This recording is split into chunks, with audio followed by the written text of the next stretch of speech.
L'OM est en demi-finale d'Europa League au terme d'un match héroïque et d'une soirée remplie d'émotions, un parcours magnifique dans une saison très compliquée et on est maintenant à 2 matchs d'une nouvelle finale européenne 6 ans après. En demi-finale, ce sera l'Atalanta qui a logiquement sorti Liverpool après une démonstration à Anfield et un avantage bien géré au retour. Dans cette vidéo, on va s'intéresser à cette future confrontation en se demandant si c'est une demi-finale ouverte ou si l'Atalanta est clairement favori pour aller chercher une place en finale d'Europa League. C'est une sorte d'analyse tirage comme je le fais habituellement, mais pour le coup le tirage au sort a déjà été fait en même temps que les quarts de finale. A votre avis, est-ce que l'OM a de grandes chances d'éliminer l'Atalanta, ou à l'inverse, est-ce que vous vous attendez à une double confrontation très compliquée avec un léger avantage pour l'Atalanta? J'attends votre ressenti dans les commentaires. On commence directement par un focus sur l'Atalanta. Le club italien sort d'une saison 2022-2023 qui était bien plus intéressante que la précédente, puisqu'ils ont terminé 5ème juste derrière le quatuor Napoli, Lazio, Inter, AC Milan. Ils n'étaient entre guillemets qu'à 6 points d'une qualification en Ligue des Champions. C'était très important pour eux de retrouver la Coupe d'Europe, étant donné qu'ils n'étaient pas européens la saison dernière.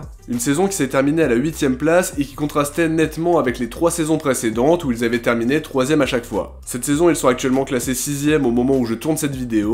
Ils ont marqué 57 buts pour 36 encaissés, c'est la 3ème meilleure attaque de Serie A derrière les deux clubs milanais. Ils jouent à fond leur situation offensive et le 3-4-1-2 de Gianpiero Gasperini est très impressionnant à ce niveau-là. Actuellement, leur dynamique est plutôt compliquée en championnat. Sur leurs 5 derniers matchs, c'est une victoire, 2 nuls et 2 défaites. Parmi ces matchs-là, il y a une très belle victoire 3-0 face au Napoli, 2 défaites face à Cagliari mais aussi face à Bologne qui est l'équipe surprenante de cette saison, mais aussi 2 matchs nuls face à la Juventus et l'Hellas Vérone. Sur leur parcours européen, ils ont terminé premier et ils sont sortis invaincus du groupe D en Europa League, 4 victoires et 2 matchs nuls face à Sturm Graz et face au Sporting. Ça leur a permis d'éviter les 16e de finale, mais ils ont retrouvé le Sporting en 8e de finale, puisque les Portugais sont passés par les barrages. L'Atalanta a très bien géré la double confrontation en faisant le match qu'il fallait à l'extérieur avec un match nul 1 partout et une victoire 2-1 au retour. En quart de finale, ils héritent d'un tirage très compliqué avec Liverpool qui faisait figure de grand favori de la compétition. Ça commençait par un déplacement à Anfield et on le sait bien, c'est très compliqué de gagner là-bas. C'est toujours un événement quand ça arrive, mais l'Atalanta a fait un match énorme en s'imposant 3-0. Les Reds ont pourtant eu plusieurs occasions très franches. L'occasion manquée de Nunez, la barre d'Elliott, la tête de Van Dijk, mais aussi la frappe de Salah qui est bien sortie par Musso. C'est une grosse performance pour l'Atalanta étant donné que Liverpool n'avait plus perdu à Anfield depuis plus d'1 an. Ça leur a aussi permis de gérer le match retour en jouant défensif et en tentant de profiter des situations de contre. Liverpool a manqué de justesse dans les derniers mètres et ne s'est procuré que très peu d'occasions malgré leur bonne entame de match et le but de Salah très tôt. Pour revenir à l'Atalanta plus généralement, c'est une équipe qui est très performante à domicile, 3 défaites seulement en Serie A et finalement la seule défaite à domicile en C3 c'était celle face à Liverpool hier soir justement, face à une équipe qui était dos au mur et qui devait absolument proposer quelque chose pour inverser la tendance. A l'extérieur, c'est un peu moins bien en championnat avec 7 défaites, mais ils sont invaincus quand ils se déplacent en Coupe d'Europe, avec évidemment cette victoire de prestige à Anfield. Ils vont maintenant découvrir l'ambiance du Vélodrome lors du match aller le 2 mai prochain, à voir comment ils vont gérer ça, mais les déplacements ça leur réussit bien en Coupe d'Europe jusqu'à présent. Justement, pour parler un peu de leur parcours européen ces dernières saisons, ils ont un quart de finale à leur actif face au PSG en 2020, un 8ème de finale la saison d'après contre le Real, un quart de finale de Ligue Europa contre Leipzig en 2021. Ils ont quelques références à ce niveau-là, et c'est une équipe qui a souvent posé des soucis à des clubs supposés meilleurs sur le papier, Liverpool étant le dernier en date. Sur leurs individualités, maintenant, ils peuvent compter sur un secteur offensif très bien fourni, avec Scamacca qui est en feu en ce moment. Il met un doublé à Anfield, il a été décisif 4 fois sur les 3 derniers matchs, avec 3 buts et une passe D. La Coupe d'Europe, ça lui réussit bien avec 5 buts en 8 matchs cette saison. Il forme d'ailleurs un très bon duo avec Charles de Ketelaere qui lui aussi s'est bien relancé à Bergame après une saison compliquée à Milan. Cette saison, c'est 10 buts et 8 passes D, et son binôme avec Scamacca peut faire très mal offensivement. Ils ont beaucoup de choix en attaque avec Ademola Lookman qui était leur meilleur buteur la saison dernière si je dis pas de bêtises. Il a marqué 9 buts et délivré 4 assists depuis le début de la saison. El Bilal Touré de son côté a beaucoup moins de temps de jeu, mais on connaît ses qualités pour l'avoir vu à l'œuvre à Reims. Ses entrées peuvent être impactantes et faudra faire attention à ça.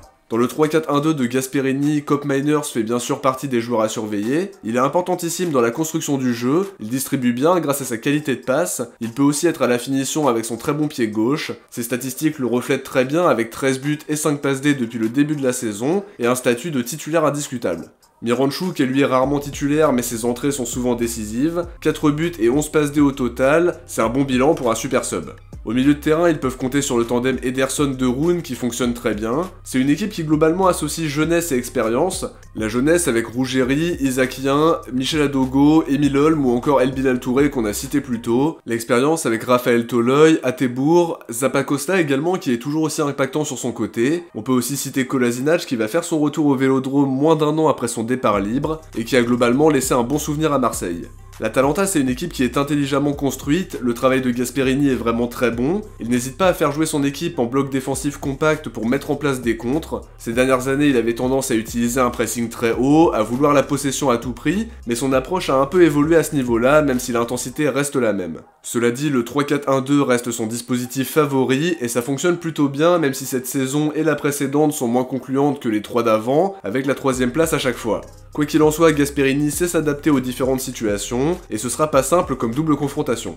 Alors maintenant qu'on s'est intéressé à l'Atalanta dans les grandes largeurs, que peut-on espérer côté marseillais? À mon sens, ça va être une double confrontation compliquée parce que c'est une belle équipe qui est très intéressante tactiquement parlant. Gasperini est un grand coach qui sait s'adapter, son équipe a de grosses qualités devant en étant capable d'exploiter les phases de transition, de bien défendre aussi comme on a pu le voir face à Liverpool à l'aller mais surtout au match retour. Il y a de belles individualités et les derniers résultats européens plaident en leur faveur. Ils ont rarement été mis en difficulté et en dehors de la défaite de jeudi soir, ils étaient totalement invaincus en Ligue Europa. Ils sont capables de faire le dos rond quand ils sont en difficulté, ils savent se montrer réalistes quand ils ont des occasions avec Scamacca qui est en grande forme et De Ketelaere avec qui il est très complémentaire, Kopp Meiners qui est placé juste derrière eux en soutien pour les servir, Zappacosta et Ruggeri en piston pour apporter offensivement, Pachalic qui n'est plus aussi indiscutable qu'avant mais qui est un joueur de grande qualité quand même. L'Atalanta ça me semble meilleur que nous sur le plan technique. Après effectivement leur situation n'est pas idéale en championnat mais elle n'est pas catastrophique non plus, ils peuvent encore se qualifier en Europa League si les scénarios sont favorables et qu'ils font le boulot. À mon sens ça va pas être simple du tout, Paolo Lopez confiait qu'ils espéraient éviter l'Atalanta par rapport à l'agressivité qu'ils mettent dans leur jeu, le marquage individuel qu'ils mettent en place et leur capacité à ne jamais relâcher les efforts sur 90 minutes.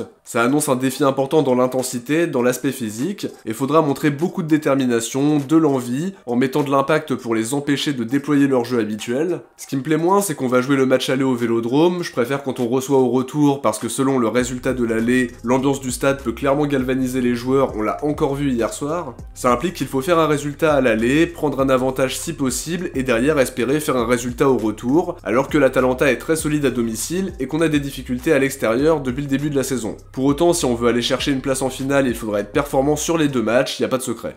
Le match aller est prévu pour le 2 mai, d'ici là on a 3 matchs de championnat, Toulouse, Nice et Lens avec un match tous les 3 jours. Espérons qu'on n'ait pas de nouveaux blessés d'ici là et qu'on récupérera plusieurs joueurs comme Klose, Sarr ou Merlin, mais aussi que d'ici là, Verretou, Bemba et Gigot puissent être à 100%, étant donné qu'ils jouent en serrant les dents, même chose pour Kondogbia. Gasset devra sûrement faire de la gestion au moment de faire ses compos en Ligue 1, mais comme une qualification en Europa League est encore possible et elle est même vitale pour nos finances et aussi pour concrétiser nos progrès à l'indice UEFA, on pourra pas se permettre de tout miser sur l'Europa League non plus, donc ce sera un vrai casse-tête pour Gasset et son staff.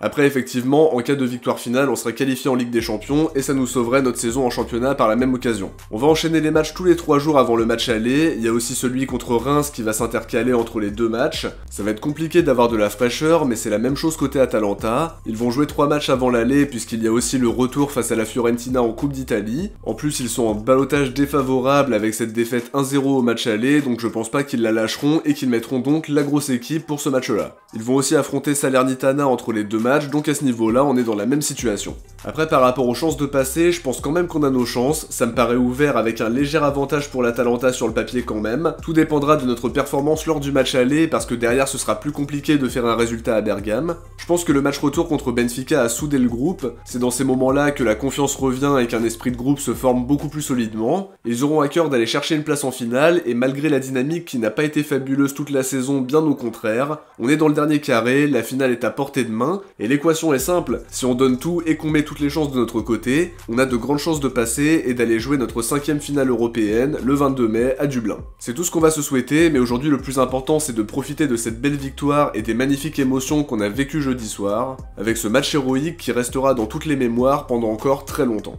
De mon côté, j'arrive à la fin de cette vidéo, j'espère qu'elle vous a plu et que ça vous a permis de mieux connaître l'Atalanta. Si c'est le cas, n'oubliez pas de laisser un like pour le référencement. Je vous invite aussi à vous abonner en activant la cloche pour ne rien louper des prochaines vidéos. Si vous avez regardé cette analyse jusqu'au bout, écrivez Gasset dans les commentaires. De mon côté, je vous dis à très vite pour l'avant-match de Toulouse OM. Ciao, portez-vous bien et surtout allez l'OM.